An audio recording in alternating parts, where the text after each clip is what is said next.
आज का जो हमारा वीडियो होने वाला है वो होने वाला है NCSM सिलेबस पे।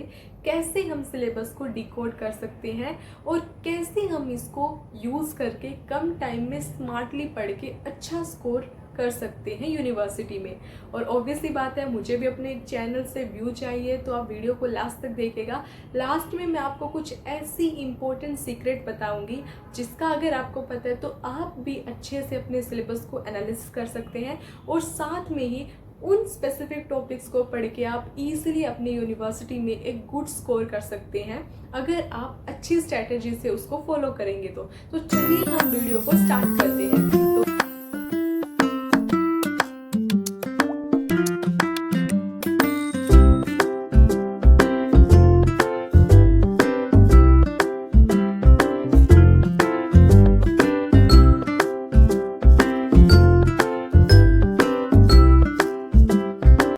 आप सबका स्वागत है हमारे YouTube चैनल आयुर्वेदा बास्किंग पर।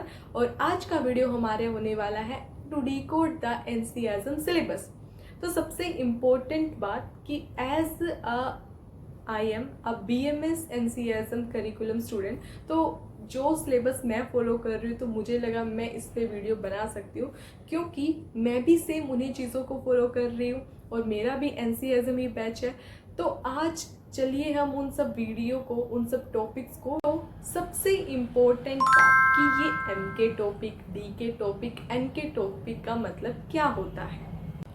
सबसे इम्पोर्टेंट बात, हमारे पास सिलेबस को 3 मेन हिस्सों में बांटा जाता है, that is must to know topic, desirable to know topic and nice to know topic.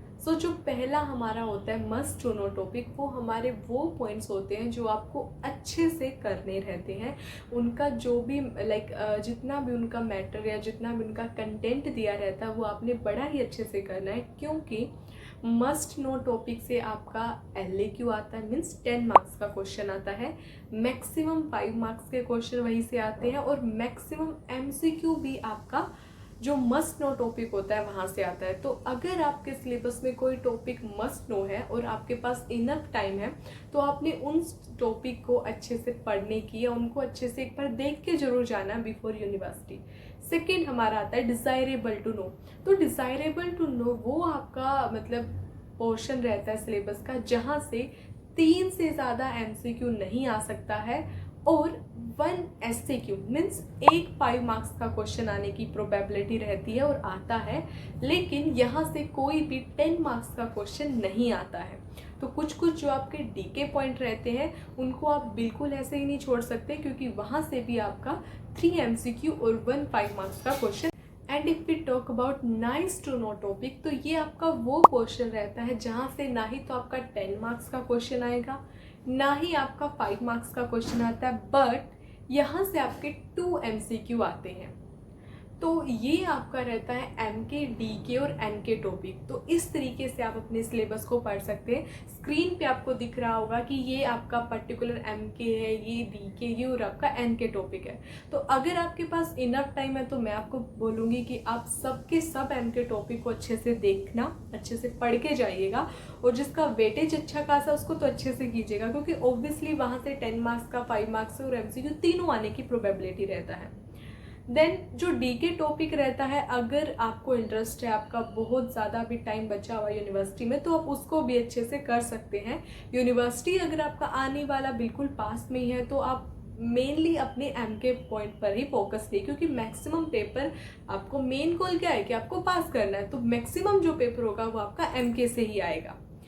अब हम बात करते हैं वो सीक्रेट की जो हम वीडियो में बताने वाले हैं, वो है कि कौन सा ऐसा पेपर है हमारे सिलेबस का जो आपका काफ़ी मैटर करता है, और अगर आपको ये अच्छे से करना आ गया तो आप इजीली किसी भी पेपर को एनालिसिस कर सकते हैं और उसके लिए अच्छे से अपने आप को प्रिपेयर कर सकते हैं। तो आपको स्क्रीन पे दिख रहा होगा, यहाँ पे आपको देख सकते हैं कि कितना अच्छे से उन्होंने बताया है कि इस टॉपिक से वो MCQ देंगे, इस टॉपिक से वो SAQ देंगे, इससे LAQ देंगे। तो सबसे पहला तो यही है कि आप इस तरीके से टॉपिक्स को प्रिपेयर कर सकते हैं जिसमें LAQ दिया हुआ है। तो जिस पर्टिकुलर टॉपिक में LAQ आपका मार्क है, वहाँ से वो टॉपिक को आपने बड़ा ही अच्छे से करना है, क्योंकि 10 मार्क्स का क्वेश्चन अगर आपको अच्छे से आएगा, अगर आप उसके अंदर अच्छा कंटेंट लिखेंगे तो आपके मार्क्स ऑब्वियस सी बात है ज़्यादा आएंगे। देन सेकेंड जो इम्पोर्टेंट बात है वो है आपका पेपर का ब्लूप्रिंट। अब ब्लूप्रिंट आपने कैसे पढ़ना है वो डिफ़र करता है आपके सिलेबस टू सिलेबस। जैसे कई बार क्या होता है कि अगर आपके बहुत बड़े बड़े टॉपिक हैं तो वो जस्ट टॉपिक का हेडिंग दे देते हैं कि टॉपिक 1.1, टॉपिक 1.2, और अगर आपके टॉपिक छोटे छोटे हैं और कम टॉपिक है तो टॉपिक का नाम भी लिख देते हैं कि इस टॉपिक से आपका ऐसे आएगा। तो स्क्रीन पे आप देख रहे होंगे, मैंने आपको दिखाया हुआ है इस तरीके से आपका। तो अगर आप अपने ब्लूप्रिंट को देखकर समझकर अपने पेपर का तैयारी कर रहे हैं, क्वेश्चंस को लगा रहे हैं, तो ऑब्वियस सी बात है आप वही पोर्शन को पढ़ रहे हैं जहाँ से आपका पेपर आने वाला है। तो ज़्यादा चांस क्या है कि वो चीज़ आपके पेपर में आएगा जो आपने पढ़ा है, और अगर वो चीज़ आएगा तो उसको आप कॉन्फिडेंटली और अच्छे से लिख पाएंगे तो ऑब्वियसली आपका स्कोर ज़्यादा आएगा। एंड सबसे जो इम्पोर्टेंट बात होती है, अगर मैं आपको पेपर की बताऊं तो हमारा जो पेपर रहता है, हर पेपर जनरली 100 मार्क्स का रहता है, जिसमें आपका 20 MCQ रहता है, 8 आपके SAQ मीन्स 5 मार्क्स क्वेश्चन रहता है, और 4 आपके LAQ मीन्स 10 मार्क्स के क्वेश्चन रहता है। तो इन सब में जनरली जो मोस्ट इम्पॉर्टेंट पार्ट है मुझे लगता है वो है आपका MCQ, क्योंकि MCQ ऐसा चीज़ है ना कि अगर आपने उसको अच्छे से किया है तो उस चीज़ का आपको प्रॉपर 1 मार्क्स मिलेगा। थ्योरी के क्वेश्चन में क्या होता है कि बाई चांस अगर आप एग्ज़ाम में वहाँ श्लोका भूल जा रहे हैं तो उसमें क्या होगा कि आपको मे बी एग्जामिनर आपको पूरे मार्क्स ना दे, बट MCQ में अगर आपने तुक्का ही मारा है और वो आपका सही है तो आपको प्रॉपर 1 मार्क्स मिलेगा। तो इस तरीके से मैं आपको यही कहना चाहती हूँ कि यूनिवर्सिटी में आपने अपने MCQ को बड़ा ही कॉन्शियसली और ध्यान से करना है, क्योंकि वो 20 मार्क्स आपका मैटर करता है। अगर आप फॉर एग्जांपल बहुत सारे बच्चों को काफ़ी डिफ़िकल्टी रहता है तो जिनको पास करने में बड़ा मुश्किल रहता है, तो अगर आपने अच्छे से अपना 8 में से 5 या 6 क्वेश्चन अच्छे से अटैम्प्ट किया है, आपने LAQ सारा नहीं तो 3 अटैम्प्ट किया है, लिखा है उनमें अच्छा खासा कंटेंट, और आपके 10 प्लस नहीं तो अगर आपके 15 प्लस MCQ सही है तो ऑब्वियसली आपका स्कोर काफ़ी अच्छा रहेगा। और जनरली हमारे यहाँ पे तो 50% चाहिए ही रहता है पास करने के लिए, अदरवाइज़ बच्चों का पास नहीं हो पाता है। तो अगर आपने अच्छे से अपने पेपर को करना है और आपके पास कम टाइम है तो आपने क्या करना है कि NCSM सिलेबस को अच्छे से करना है। अगर आप उसको अच्छे से समझ के एनालिसिस करके प्रॉपर एक टॉपिक को पढ़ेंगे तो आपके ज़्यादा चांस है कि आपका जो एफिकेसी होगा, जो आपका आउटपुट होगा, वो ऑब्वियसली उस बच्चे से ज़्यादा होगा जो हमेशा पढ़ता है, क्लास में पढ़ता है, क्लास के बाद पढ़ता है, बट सिलेबस को फॉलो नहीं कर पा रहा है। क्योंकि हमारे पास बहुत ज़्यादा सिलेबस है, आयुर्वेदा का अपना सिलेबस है, मॉडर्न का अपना सिलेबस है, दोनों को मिला के अब मेरा BMS का करिकुलम चलता है।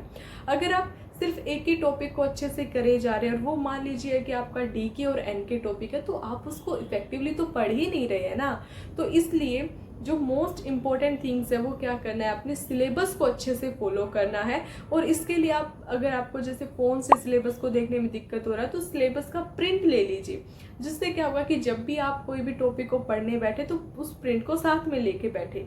और अगर बाई चांस अगर आप इतने ज़्यादा फाइनेंशियली कंडीशन सही नहीं है तो आप एक काम कर सकते हैं, जो मैंने आपको इम्पोर्टेंट पेपर बताया है कि एक तो ब्लूप्रिंट हो गया, एक जहाँ पे ये मेंशन है कि इस टॉपिक से SAQ आएगा, LA का स्पेसिफिक उस पेपर का प्रिंट ले सकते हैं, ताकि उन टॉपिक के अकॉर्डिंग आप अपने एग्ज़ाम के अपने टॉपिक्स को तैयार रखें।